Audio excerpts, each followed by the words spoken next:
Are baseball recruiting services actually worth it? Parents are spending thousands hoping it'll get their son to college, but is it really helping? In this video, I'll break down what these recruiting services do, what they don't do, and whether they're even worth your money. My name is Evan Mendoza, and I played 7 years of professional baseball between the St. Louis Cardinals and San Diego Padres, and I also went through the college recruiting process and landed a D1 scholarship to NC State University. When I was in high school, these recruiting services were definitely around, and I chose not to go through them. Now, I help high school baseball players play in college. And before we get started, make sure to go down below and smash that subscribe button. All right, first and foremost, let's talk about what recruiting services claim to do. So most recruiting services promise exposure, connections, and a pathway to scholarships. And they talk about massive coach databases, personalized recruiting plans, and getting your son on college coaches' radars. And guys, yes, like that is somewhat true because they do provide a huge, large database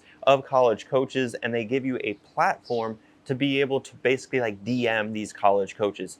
If we really need to think about a bigger picture what these recruiting services even are, think Facebook, this massive organization, and yes, and their job is basically to connect high school baseball players with college coaches and basically creating that connection there. And in theory, it makes a lot of sense, but where college coaches go about this whole process is they don't necessarily check the recruiting services out there as far as their inbox, right? Their real way of getting that inbox is through their actual email address. So what they actually do. All right, so the truth is a lot of these services just send mass emails to coaches, and these emails typically get ignored because they're spammed out and they're sent out it seemed like every other hour of college camps or of this specific player, and it gives you a notification that a college coach viewed your profile, like that even matters, right? So there's a lot of things that just they say that they do, but that's actually what happens. And a lot of times I hear a ton of stories from the families that I speak to.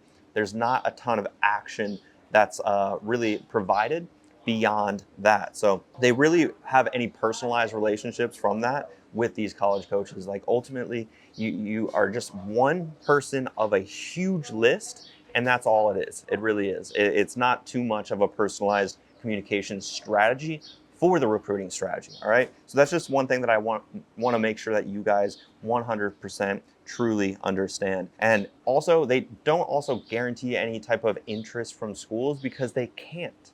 You have to think about this, right? If they are promising the world to you and your player, and the analogy that I always love to give, and maybe this is going to make sense, maybe not, but if your son runs a 12-second 60-yard dash, throws the ball 12 miles an hour, and hits the ball with exit velocity of 3 miles an hour, they're going to tell your son the same exact thing. We're going to get your son exposure. We're going to get interest from college schools. And the matter of fact is you do have to be a good baseball player to play college baseball. So don't get brainwashed into this idea that anybody can get recruited. That's why I think recruiting services are kind of iffy, because they only think about the recruiting side of things and they don't have the whole approach of the physical and the mental development, which are primary in our focus. That's where our priorities really should be. If you want a proven way to reach out to college coaches, go down below in the description to book a call with me. That way we can start real conversations with real college coaches. All right, next up, let's talk about what really gets your son recruited. So coaches don't recruit based off of online profiles. Like I said already, it's kind of and I've mentioned this in other videos, recruiting services are a little bit of a red flag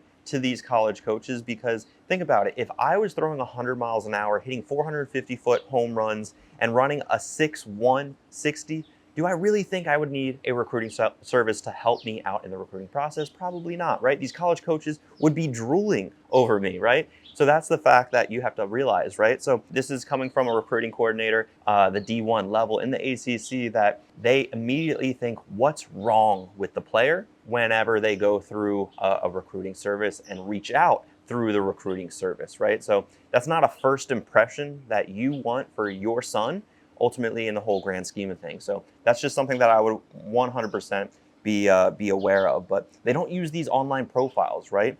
They want direct communication from players, game footage, and in-person evaluation at the right events. Guys, evaluation events. These events that you've probably been spammed with, whether it's a college camp or a showcase or a tournament, these are evaluation events. These are not exposure or interest-driven events. And I think this is the biggest misconception of the whole college recruiting process is I'm gonna, take my son to this showcase and that showcase and this showcase, as many showcases and camps that time and money will allow. And the matter of fact is if you're not building out a recruiting strategy before and after that evaluation event, more than likely that college coach that you are interested in, impressing, he doesn't have your son on that short list. Maybe he has the entire roster of players that are going to be in that event, which is totally normal. That's typically what happens. But you want your son to be on that short list of, I want to watch that guy. He's been in communication with me previously. He's sent me all the right information.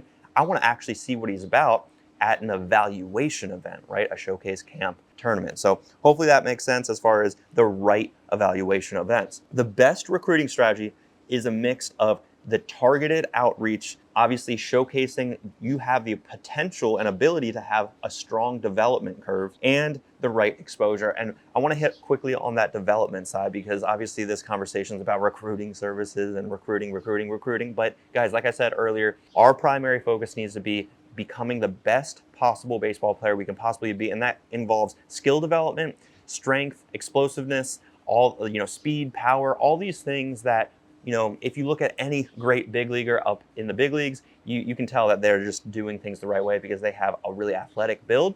They also understand how their bodies work. And the reason that they understand how their bodies work is because they hit the gym consistently. So having that right exposure, all it is, guys, is reaching out to college coaches the right way in a professional way, ensuring you're also tracking things like open rate, click rate, response rate, right? These are all things that can help us in developing a recruiting strategy moving forward, right? So it's not just about one thing or another thing, right? It's really about having that development, understanding of that's really important. And then of course, having a recruiting strategy, which to be completely honest with you guys, kind of going back into this video, like these recruiting services don't really help build you out this recruiting strategy specific to you. It's more or less, hey, here's a huge database, use it to your, your leisure, however you'd like. So in final thoughts, guys, recruiting services aren't a magic bullet like I think that they try to sell you on, right? And if you're relying on them to do all the work, you're setting yourself up for disappointment. Because guys, if you want something done at the end of the day, you have to do it for yourself. And that's kind of what I teach within my academy. I want to teach you how to fish rather than give you a fish on a silver platter, right? And that should be the same message that you want to be able to, further extend to your son, right? You don't want to just give him a college scholarship because you're buddy with the college coach. And I'm pretty sure that happens every other day here in America because yes, connections and networking makes a huge difference. I remember at NC State, there were good family friends. There was also a couple of alumni that their sons were on my team at NC State. And I kind of thought to myself, like, did you actually earn it?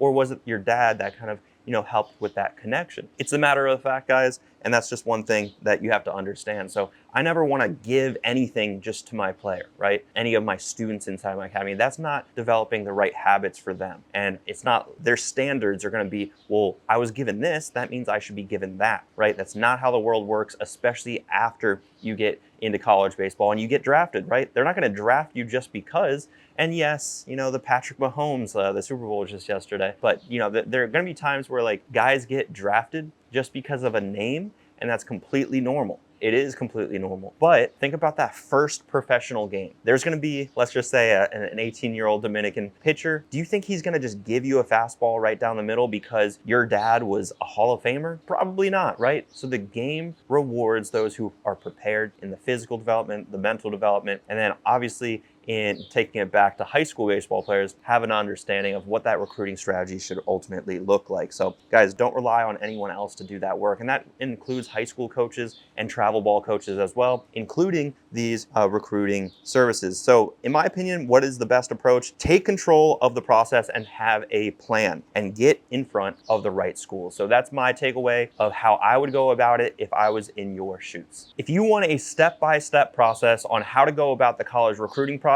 make sure to check out this video up here.